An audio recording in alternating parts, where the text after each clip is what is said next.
पिछले दिनों साबिक सदर गोदरा शेख मुस्लिम अंजुमन सिराज चूचला ने अंजुमन की ऑफ़िस के अंदर कुछ अफराद को अपने साथ शरीक करके एक सोशल मीडिया पर क्लिप वायरल किए हैं, जिसमें उन्होंने अंजुमन में रुकावट डालने पर दो मुंतखब अरकान पर बदतरीन और संगीन इल्ज़ामात लगाए, जिसमें एक शख्स में अनवर राही का भी नाम है, जिसमें उन्होंने ये कहा है कि उन्होंने बैंक नहीं देखा।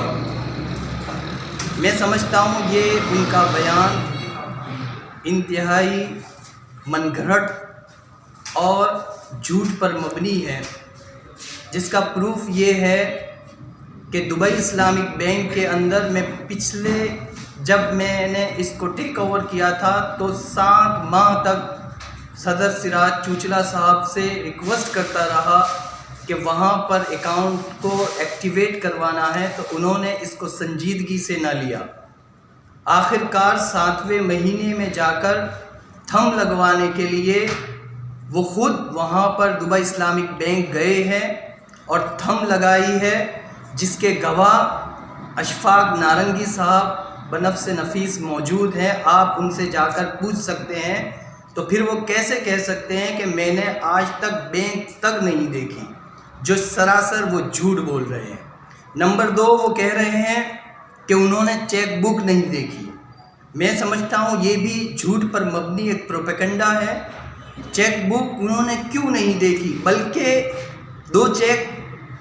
दो चेक्स रिलीज़ हुए हैं, जिसके गवाहान फैसल कारी, अहमद हुसैन बोड़का, जो 5-5 लाख के चेक थे। अहमद हुसैन बोड़का के ज़रिए से सिराज चूचला ने उसको वसूल किए हैं, लेकिन वो 5-5 लाख के चेक वो जब इसको विड्रॉ कराने के लिए और कैश करवाने के लिए गए, चूँकि मेरी कोई सिग्नेचरी अथॉरिटी ही नहीं थी, दस्तखत की कोई अथॉरिटी नहीं थी, तो वो चेक पास नहीं हुए।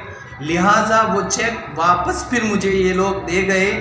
तो वो किस तरह से ये कह रहा है कि मैंने चेक का कलर आज तक नहीं देखा।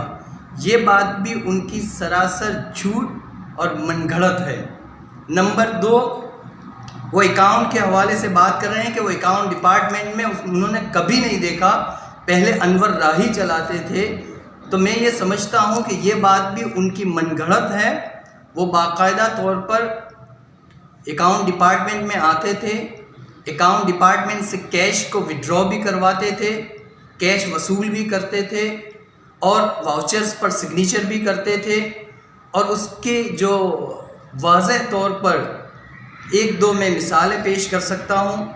आप जाकर 23/10/2019 के वाउचर निकालें, या फिर 23/10/2019 के एक जो शीट होती है डेली हिस्ट्री की, वो निकालें। उसमें देखें 3,78,000 की एक अमाउंट विड्रॉ हुई है और उसके साथ लिखा हुआ है कि ये विड्रॉ केयर ऑफ सिराज चूचला के हुई है। तो वो कैसे कहते हैं कि मैं अकाउंट डिपार्टमेंट में जाता ही नहीं था और अकाउंट डिपार्टमेंट से मेरा कोई ताल्लुक ही नहीं था। नंबर 2, ईदी की मद में वो 2 लाख रुपए ले गए हैं, जो अभी भी हमारे अकाउंट प्रॉफिट इन लॉस के ऊपर या आप बैलेंस शीट के ऊपर देख सकते हैं। उसको ईदी रिसीवेबल के नाम से 2 लाख की मद में आज अगर आप जाकर देखें और आप बैलेंस शीट निकालें, तो उसके अंदर आपको ईदी की मद में 2 लाख रुपए आपको नज़र आएंगे। और वो 2 लाख वही हैं जो सिराज चूचला ने इस बात के लिए कि मैंने ईदी देनी है, किसको देनी है, किस तरह देनी है, वल्लाहु आलम। तीसरी मिसाल उसकी ये है कि मार्बल की मद में 1 लाख रुपए उन्होंने निकाले और वो 1 लाख रुपए वहाँ से लेकर गए, और उसके बाद उस 1 लाख रुपए के हवाले से जब बात की तो उन्होंने कहा मैंने फ़लानी जगह फ़लाने मिस्त्री को या उसको दिया। फिर वो 1 लाख रुपए के हवाले से वो किसको दिया और किसको नहीं दिया, वल्लाहु आलम। ये सारी बातें इस बात की दलालत कर रही है कि सिराज चूचला बाकायदा तौर पर अकाउंट डिपार्टमेंट में जाता था और सिराज चूचला साहब कोई छोटे बच्चे नहीं थे जो इन चीज़ों से आगाह नहीं थे। ये मेरे ख़्याल में ये थोड़ी सी इनके मनगढ़ंत बातें हैं। नंबर 5, वो चेक बुक के हवाले से बात कर रहे हैं। इन 2 सालों के अंदर सिराज चूचला साहब ने आज तक मुझे फ़ोन करके ये नहीं कहा है कि अनवर मुझे चेक बुकों की ज़रूरत है।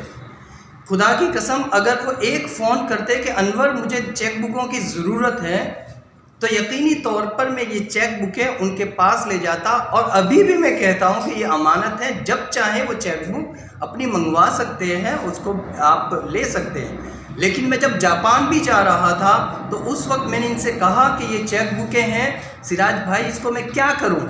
तो वो कह रहे थे कि ये आप अपने पास अमानतन रख लें, ये हमारी अमानत है, आप ये अपने पास रहने दें। उस दिन से वो चेक बुकें मेरे पास अमानत में पड़ी हुई है। सिराज चूचला साहब आज कहें, कल कहें, जब कहें, मैं उनके हैंड ओवर करने के लिए तैयार हूँ। मेरे लिए इसका कोई मसला नहीं है। लेकिन वो कम अज़ कम माशरे के अंदर ये बात को ना फैलाए कि अनवर राही ने उनको चेक बुक नहीं दिखाई है। ये सरासर बदनीयती और सरासर मनगढ़ंत बातें हैं जिसकी मैं भरपूर तरीके से मजम्मत करता हूँ। बाकी रहा अकाउंट्स के हवाले से, मैंने जब ये अकाउंट को टेक ओवर किया था तो ये इदारा तकरीबन 10 लाख के नुकसान पे था।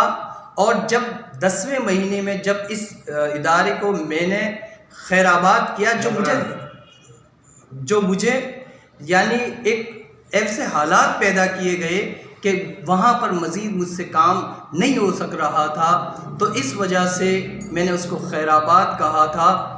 और उस दौरान इदारे के पास 1,33,00,000 की अमाउंट पड़ी हुई थी, जो एक वाज़ेह तौर पर सबूत है कि मैं इस मामले में बिल्कुल फेयर हूँ। और अगर किसी को इस हवाले से कोई और चीज़ें चाहिए और समझनी है तो चूँकि ये सोशल मीडिया का काम नहीं है, हमारे साथ बुजुर्ग आएँ, बैठें, इंशाअल्लाह एक एक चीज़ की मैं इंशाअल्लाह वजाहत पेश करूँगा क्या हुआ है और क्या नहीं हुआ। और आखिरी बात ये कि वो ये कह रहा था कि कैसी कैसी आयतें पढ़ता था, तो भाई मैं आयतें नहीं पढ़ रहा था, वो तो आप कह रहे थे कि यहाँ पर हम अलम तरा और यासीन पढ़ने नहीं आए हैं, ये जो लोग हैं ये कुछ यहाँ पर करने आए हैं। तो ये बात तो आपकी थी, मेरी थोड़ी थी। आप अपनी बात को मेरी तरफ क्यों मंसूब कर रहे हैं? आपने तो खुद कहा था कि हम यहाँ पर अलम तरा और यासीन पढ़ने नहीं आए हैं। तो उस वक्त मैंने ये तकाजा किया था कि अल्लाह से डरो, और उस वक्त मैंने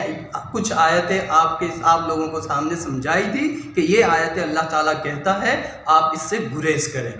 बाकी अल्लाह तबारक व ताला इस पूरी बिरादरी को मुत्तहिद और मुत्तफ़िक रखे, हमारे इदारों को फलने फूलने की अल्लाह ताला तौफ़ीक दे। इदारों को फलने फूलने से ही बिरादरियाँ तरक्की करती है। मेरी दुआ है कि अल्लाह तबारक व ताला इस बिरादरी को आबाद और शाद रखे। और आखिरी बात के बाद मैं आपसे गुजारिश चाहता हूँ कि मैं इंशाअल्लाह इसको ख़त्म करूँ। बात ये है कि सिराज साहब 31 दिसंबर 2020 को हमारा ट्यूनर और हमारा टाइम ख़त्म हो चुका है। मेरी भी पोस्ट अब ख़त्म हो चुकी है, और ख़ुदा के लिए अब ये इदारा जो कायम मकाम इलेक्शन कमीशन आ रहा है उनके हैंड ओवर कर दीजिए। जो भी कर्जाजात है वो आने वाली जो क़यादत है उनके हैंड ओवर कर दीजिए, क्योंकि कर्जाजात का होना ज़ाहिर है कोरोना के मामलात आए थे। हो सकता है कि आप इस हवाले से आप किसी गंभीर मसाइल में आ गए हों इदारे, और वो कर्जाजात इंशाअल्लाह ताला आने वाली क़यादत के ऊपर छोड़ दें, और वो कर्जाजात आने वाली क़यादत ही अदा करें। इसी में हमारा खैर है, इसी में हमारी भलाई।